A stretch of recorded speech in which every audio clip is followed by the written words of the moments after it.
मारब सिक्सर के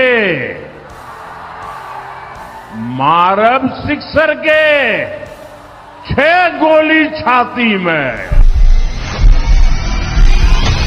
भारतवर्ष को लोकतांत्रिक देश बनाने के लिए कई दशकों के संघर्ष के बाद लाखों अनमोल कुर्बानियों के बदौलत हमें अपना खूबसूरत सा संविधान मिला, जिस संविधान ने देश के हर एक नागरिकों को वोटर और प्रतिनिधि बनने का समान अवसर दिया।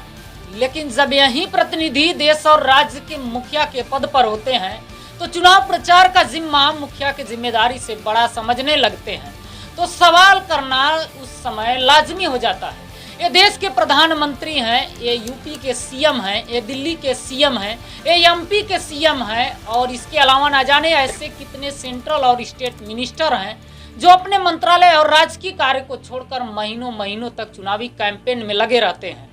अब आते हैं मेन मुद्दों पर। मैं भय या पक्षपात, अनुराग या द्वेष के बिना सभी प्रकार के लोगों के प्रति संविधान और विधि के अनुसार न्याय करूंगा।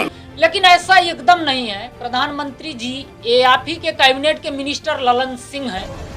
एक नेता है तो चुनाव के दिन उनका घर से निकले मर्जी हो, उनका घर में काट कर दी। आप बहुत अगर हाथ जोड़ो तो कहीं हो कि तू चला हमनी के साथ अपन वोट गिरावा और आके घर में। जो लोकतंत्र और चुनाव आयोग की कनपटी पर कट्टा रखकर बिहार में और चोरी और बूथ कैप्चरिंग का खुलेआम प्लानिंग कर चुके हैं, लेकिन इनके खिलाफ इलेक्शन कमीशन हफ्तों भर भी बीत जाने के बाद कोई एक्शन नहीं लिया। ये सभी मंत्री संवैधानिक पद के जिम्मे और मंत्री पद का शपथ तो ले लेते हैं, लेकिन राजकीय और मंत्रालय का कार्य को छोड़कर प्रचार मंत्री बनके महीनों महीनों तक किसी पार्टी या नेता विशेष के पक्ष में देश प्रदेश में घूम घूम कर चुनाव प्रचार कर रहे हैं।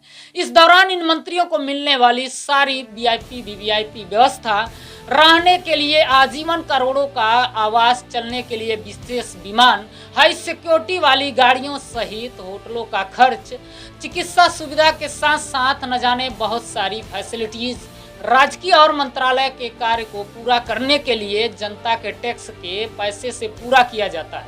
लेकिन इन फैसिलिटीज और मंत्री पद का इस्तेमाल पार्टी के चुनाव प्रचार के लिए किया जा रहा है।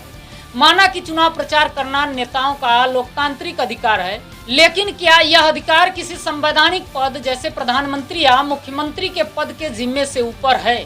यदि चुनाव प्रचार करने के पीछे का तर्क अपने नीतियों और योजनाओं से जनता को परिचित करवाना ही है, तो फिर दूसरी तरफ अरबों रुपए के विज्ञापन पर खर्च करना बंद कर देना चाहिए, ताकि जनता के पसीने की कमाई को अपने कुर्सी के लिए चुनावी प्रचार और विज्ञापनों दोनों पर मनमाना पैसे बहाने की जगह जनता का पैसा उन्हीं के पसीने सुखाने के पीछे लगाया जा सके। यदि अरबों रुपए के सरकार के विज्ञापन पर खर्च करने के बाद भी देश प्रदेश के मुखिया को चुनाव प्रचार करना पड़ रहा है, तो इसका मतलब जनहित का वह कार्य ही पूरा नहीं हुआ जो कार्य पूरा होना चाहिए। यदि किसी पीएम सीएम के लिए चुनाव प्रचार करना किसी संवैधानिक पद के जिम्मे से बड़ा जिम्मा है, तो पूरे मंत्रालय के मंत्री को प्रचार मंत्री बनाने से कहीं बेहतर होगा कि खुलेआम एक प्रभाग प्रचार मंत्रालय का बनाकर एक प्रचार मंत्री बना दिया जाए, ताकि उनके जिम्मे केवल पार्टी के चुनावी प्रचार का कामकाज हो और बाकी अन्य मंत्रियों को प्रचार मंत्री बनाने से बचाया जा सके, जिससे मंत्रियों का फोकस केवल अपने मंत्रालय और राजकीय कामकाज पर हो सके। ऐसा नहीं है कि बड़े चेहरे चुनावी प्रचार अब से ही करने लगे हैं। यह परंपरा प्रधानमंत्री जवाहरलाल नेहरू के बाद से ही चलता आ रहा है, लेकिन अब इसके अति से विधानसभा और लोकसभा क्षेत्र में स्थानीय मुद्दे गायब होते जा रहे हैं और जनता प्रचार तंत्र के झूठे वादे के मकर जाल में फंसकर वादा खिलाफी का शिकार हो रही है। क्योंकि कोई एक मंत्री कुछ वादा करेगा तो दूसरा कुछ और वादा करेगा, इसके अलावा प्रतिनिधि कुछ और वादा करता है। जब बारी आती है वादा पूरा करने का तो वादा बनकर ही रह जाता है। अब बात करते हैं चुनावी खर्च का, तो विधायक प्रत्याशी को करीब 40 लाख और सांसद प्रत्याशी को 75 लाख का अधिकतम खर्च करने का सीमा तय किया गया है। लेकिन ऐसे प्रत्याशियों के चुनावी कैंपेन में यदि कोई प्रधानमंत्री या मुख्यमंत्री शामिल हो जाते हैं तो एक ही रैली में करोड़ों का खर्च आ जाता है। लेकिन इस खर्च को प्रत्याशी के खाते में जोड़ने की जगह पार्टी के खाते में जोड़कर जनता को अंधेरे में रखा जा रहा है। प्रधानमंत्री बनने के बाद नरेंद्र मोदी जी 650 से अधिक चुनावी रैली कर चुके हैं। इसके अलावा उनका लगभग हर इवेंट ही चुनावी रैली की ही तरह होता है। परिवर्तन चुनाव प्रचार करने वाला नहीं, काम करने वाला नेता ही कर सकता है। अब आप सोच रहे होंगे कि इन्हें प्रचार करने की छूट कब होनी चाहिए, तो जवाब है केवल अपने पूर्णकालिक चुनाव में, वो भी चुनाव आचार संहिता लगने के बाद। क्योंकि जनता प्रधानमंत्री, मुख्यमंत्री या मंत्री का चुनाव राजकीय कार्य के लिए करती है, न कि चुनावी प्रचार के लिए। अन्यथा प्रधानमंत्री पद पर बैठा व्यक्ति आरजेडी ने कांग्रेस की कनपट्टी पर कट्टा रखकर सीएम पद चोरी कर लिया।